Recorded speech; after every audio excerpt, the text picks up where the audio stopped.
함께 읽겠습니다. 하나님이 자기와 말씀하시던 곳의 이름을 베델이라 불렀더라. 아멘. 창세기 35장 9절부터 15절까지 본문입니다. 이스라엘이 내 이름이 되리라. 이스라엘이 내 이름이 되리라 라고 하는 말씀의 제목입니다. 이 본문에서 하나님께서 야곱을 이스라엘로 부르시겠다 이렇게 말씀하고 있습니다. 10절에 나와 있는데요. 10절 말씀 보겠습니다. 10절에 하나님이 그에게 이르시되 내 이름이 야곱이지만은 내 이름을 다시는 야곱이라 부르지 않겠고 이스라엘이 내 이름이 되리라 하시고 그가 그의 이름을 이스라엘이라 부르셨다 이렇게 증거하고 있습니다. 자, 야곱에게 이스라엘로 새 이름을 부르시는 장면을 지금 본문에서 말하고 있는데요. 하나님께서 야곱에게 이스라엘로 부르신 것은 이번이 처음이 아니죠. 창세기 32장에 야복 강가에서 어떤 사람과 씨름할 때 다리를 절개된 이후에 그가 새롭게 받게 된 이름이 바로 이스라엘이었습니다.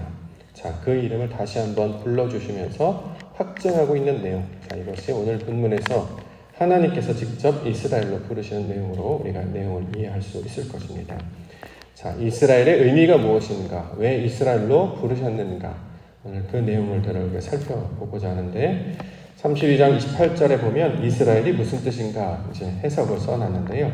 하나님과 및 사람들과 겨루어 이기었다라는 뜻이다. 이렇게 28절에 기록이 되어 있습니다.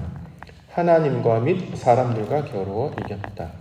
자, 이것은 하나님과도 싸우고 사람과도 싸우고 이런 말이라기보다는 하나님과 하나님의 것과 사람의 것 중에서 하나님의 것을 이기게 했다. 이 뜻으로 우리가 이제 이것을 받을 수 있어야 합니다. 자, 또는 하나님의 것을 사람의 것으로 채우다. 이런 의미로 받는 것이 바로 이스라엘이 가지고 있는 뜻입니다. 자, 이기다라는 표현이 나왔기 때문에 우리 이제 요한계시록에 말씀하는 이기는 자를 떠올리시면 자, 이 내용의 의미가 어떤 것인지를 살펴볼 수 있습니다. 성경에서 이긴다라고 할 때는 하나님의 나라가 이 땅 가운데 임하게 될 때, 그래서 하나님의 속성으로 우리 인간들의 모든 것들이 채워지는 것, 그래서 하나님의 것으로 충만하게 되는 것, 쉽게 얘기해서 하나님의 것으로 이기게 하는 것, 자, 이것을 가리켜서 이기는 자라고 말하고 있는데요.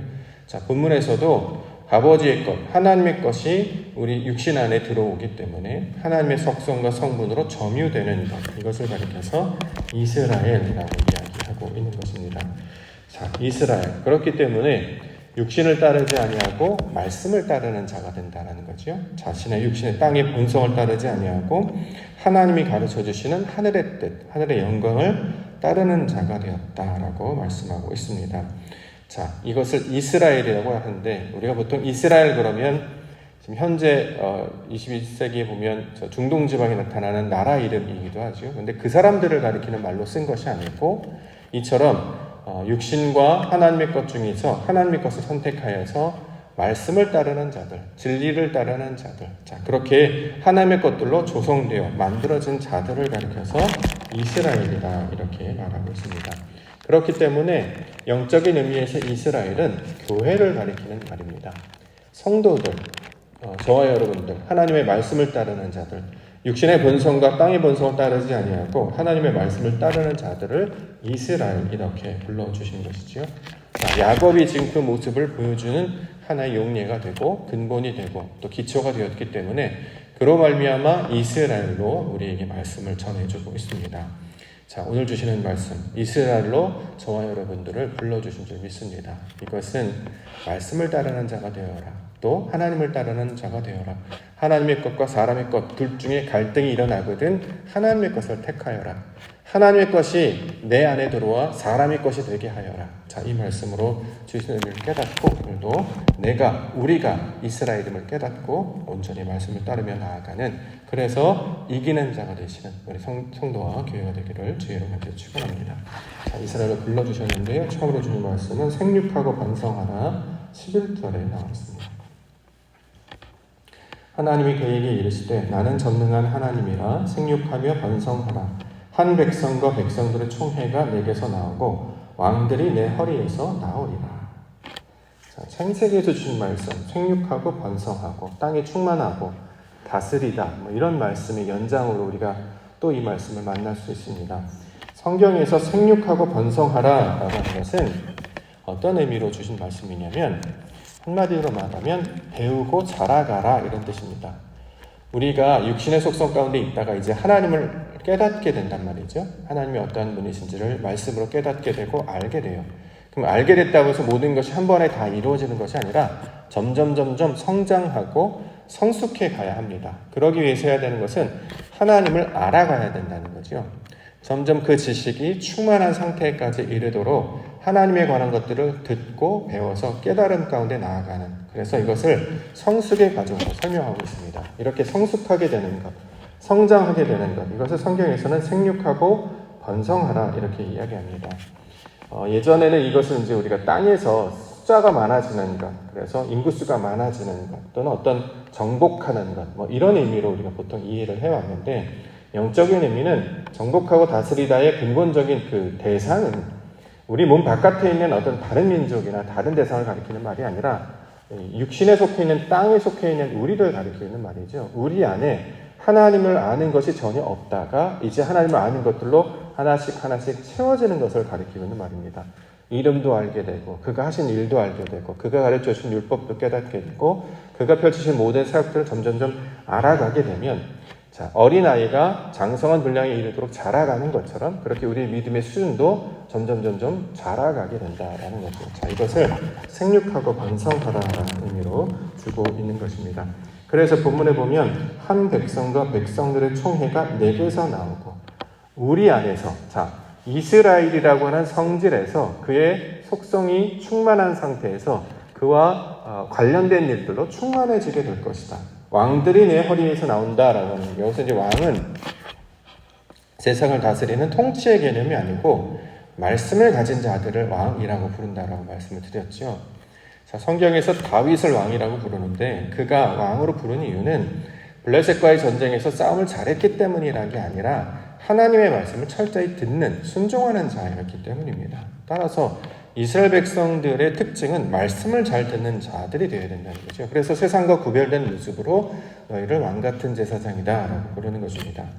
이건 이제 잘못 오해를 해가지고 왕이다 했기 때문에 마치 세상에 나아가서 세상을 통치하고 호령하고 권력을 이렇게 행사하고 이런 것들로 많이 이제 잘못 오해를 했는데, 그런 내용을 받지 아니하고 하나님의 말씀이 우리의 주인 되어서 우리가 말씀을 듣는 자로 육신을 다스리는 것을 가리키고 있는 말로 주신 것입니다. 히브리서 5장 13절과 14절 말씀을 보면, 이는 젖을 먹는 자마다 어린 아이니 의의 말씀을 경험하지 못한 자요, 단단한 음식은 장성한 자의 것이니 그들은 지각을 사용함으로 연단을 받아 선악을 분별하는 자들이니라.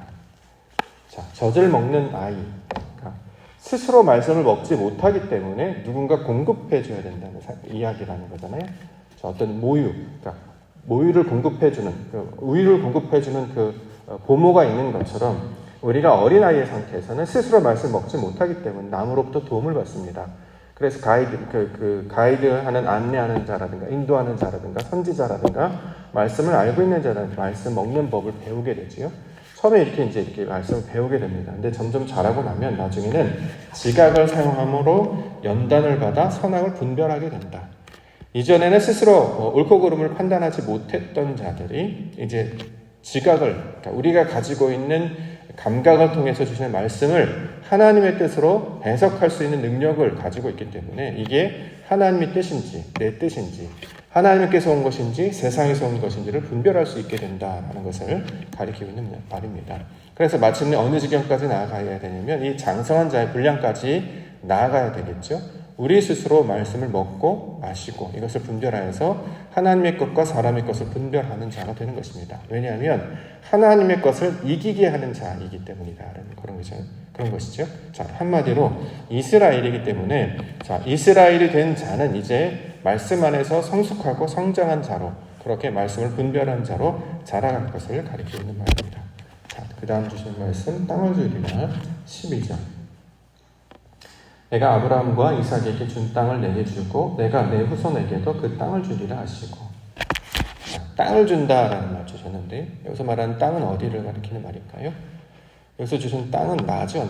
우리를 주신다는 말이죠. 우리라고 하는 땅, 마음밭을 가리키고 있는 말입니다. 우리가 보통 뭐 땅을 정복하라 이렇게 했기 때문에 어떤 다른 지역에 있는 어떤 물리적인 땅, 육지나 대륙, 대지, 뭐 세상에 말하는 땅을 소유하는 걸 가리키는 말이 아니라는 거죠.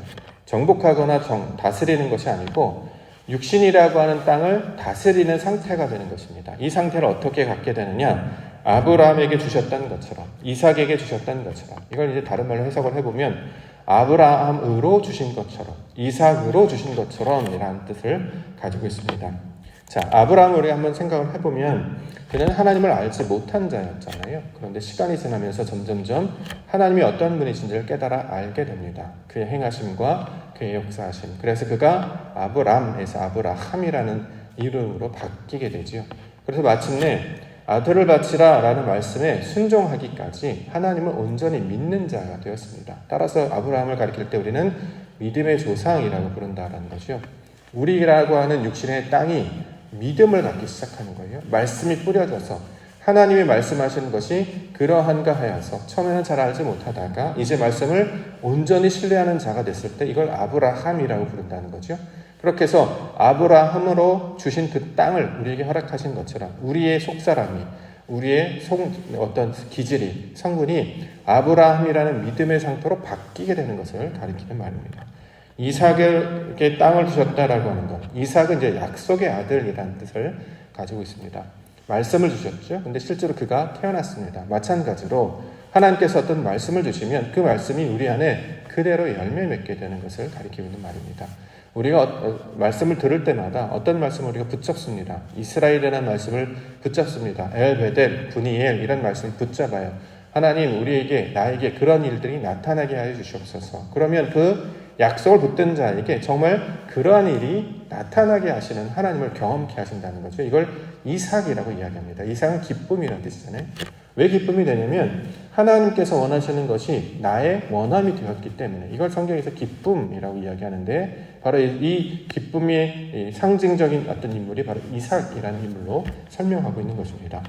이전에는 욕망만 있었고 우리한테는 약속, 소망 이런 개념이 전혀 없었죠. 그런데 하나님이 말씀이라는 걸 주십니다. 이걸 우리가 약속으로 받아요. 약속은 지금 이루어질 것이 아니고 미래에 이루어질 것이라는 거죠.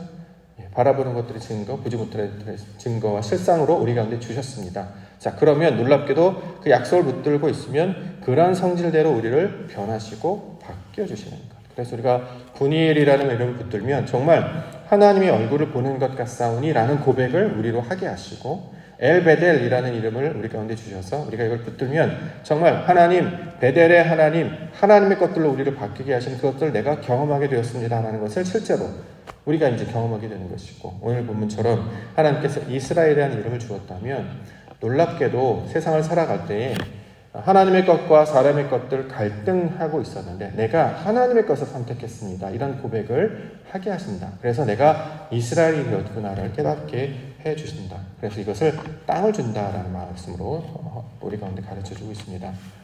창세기 1장 1절에 보면 천지 하나님께서 태초에 하나님께서 천지를 창조하셨다. 그 하늘의 것을 땅에게 부어주셨다라는 뜻이잖아요.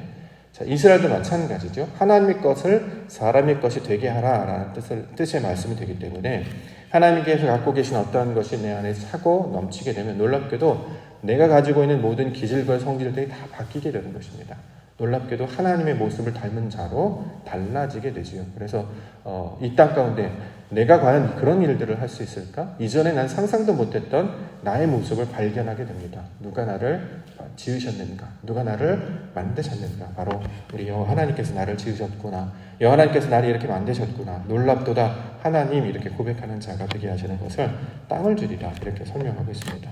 이걸 우리 교회 이름에게 이제 적용을 해보면 우리를 옥토가 되게 하시는 것과 똑같은 이야기죠.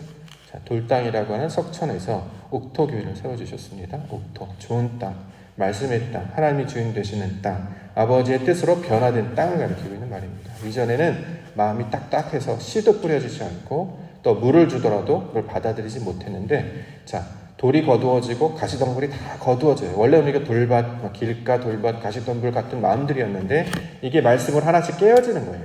하나님이 주신 돌로 내가 부딪혀서 내가 깨어지고 하나님이 주신 것들로 이런 가시덤불이 다 제거해져서 이것들이 막 갈아지는 거죠. 말씀으로 우리가 속사람이 갈아져요. 그러면 좋은 땅이 되는데 그때부터 말씀이 뿌려지고 또 이른비 늦은비가 부어지게 되면 놀랍게도 우리 마음 가운데 성령의 열매라고 하는 것들이 이제 하나씩 하나씩 열매를 맺고 자라게 되는 것입니다. 사랑, 희락, 양선, 충성, 온유, 절제 이런 것들이 우리 안에 차고 넘쳐서 하나님을 보는 것 같은 모양으로 우리가 바뀌게 되는 일. 자, 이것을 이스라엘이 되리라 라는 말씀으로 주고 있는 것입니다. 자, 이렇게 하나님의 것들로 만들어졌을 때 이것을 돌기둥을 세운다 이렇게 말씀하고 있습니다. 14절에 야곱이 하나님이 자기와 말씀하시던 곳에 기둥 곧 돌기둥을 세우고 그 위에 전제물을 붓고 또 그 위에 기름을 붓고 하나님이 자기와 말씀하시던 곳의 이름을 베델이라 불렀더라. 자, 돌기둥을 세웠다라는 말이 이제 나오는데 이건 이제 문자로 모르면 실제로 돌기둥을 세웠다는 뜻이 되겠죠. 근데 이걸 우리가 이제 진리로 받아들인단 말이죠. 그럼 무슨 뜻이냐면 우리 안에 하나님의 말씀이 세워지는 것을 가리키고 있는 말입니다. 원래 이제 돌이라는 뜻이 하나님의 뜻을, 아버지의 속성을 나타내는 말을 비유하는 것으로 우리 가운데 주셨는데 돌 기둥을 세웠다. 자, 우리 심령 안에 하나님께서 말씀이 진리가 되어서 마치 반석과 같이 세워진 모양, 즉 말씀이 기초로 되어서 하나님의 뜻이 나의 근본이 되어서 그 말씀의 믿음의 사람이 된 상태를 가리켜서 돌기둥이 세웠다라는 말씀을 쓰는 것입니다.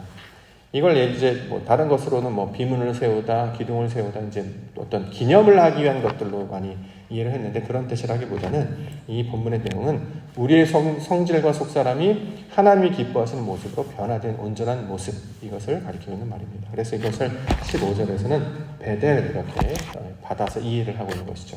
베델, 하나님의 집, 다시 말해 하나님의 성전이 되었다는 뜻입니다. 우리가 하나님의 성전이라는 거잖아요. 고린도전서 3장 16절에 나오는 것처럼 너희는 너희가 하나님의 성전인 것을 알지 못하느냐. 우리의 심령 안에 하나님이 거하심으로 하나님의 진리로 말씀으로 영으로 거하심으로 우리가 육신의 소욕을 따르지 아니하고 사람의 본성을 따르지 아니하고 하나님이 기뻐하시는 그 뜻을 따르며 살아가게 될 때 이걸 성전이라고 말하는데 이렇게 우리가 그 성전을 덧입게 되는 것을 가리키고 있는 말입니다. 이걸 요한계시록에서는 새 예루살렘 성이 하늘에서부터 위에서 이렇게 내려오죠. 그 모양 그대로 이제 우리 가운데 설명하고 있는데 이걸 이스라엘로 지금 설명하고 있는 내용입니다. 자, 우리가 아버지의 속성, 그 말씀을 따라서 아버지의 것들로 변화될 것을 가리키고 있는 말. 그러므로 우리가 어떠함이 새롭게 규정돼야 되겠죠. 이 세상에서 욕망이나 어떤 자신의 이름이나 어떤 잘 먹고 잘 살기 위해서 우리가 이 땅 가운데 보내심을 받은 게 아니라 하나님의 백성으로 살게 하시고 하나님의 영광을 드러내고 나타내는 존재로 이 땅 가운데 보내셨음을 깨달아 안다면 우리의 삶의 목적과 동기와 방향이 바뀌게 되는 거죠. 앞으로 살아갈 때 하나님 아버지의 영광을 나타내는 자로 살겠습니다. 우리의 일거수일투족. 비록 하루의 삶은 매우 이렇게 단순하고 또 여러 반복적이고 그렇게 뛰어난 것은 없을지라도 이런 모든 것들을 통해서 주의 영광을 나타내는 자가 되겠습니다. 이런 고백으로 나아갈 때에 우리가 세상 가운데 그 어둠이라고 하는 세상 가운데 별처럼 반짝반짝 빛나는 성도로서 하나님께서 세워주실 줄 믿습니다. 그들을 가리켜서 이스라엘로 불러주셨음을 감사하며 오늘도 그 이름처럼 하나님의 뜻과 말씀을 붙잡고 살아가시는 우리 성도님들 되시기를 주님과 간절히 축원합니다. 기도하겠습니다.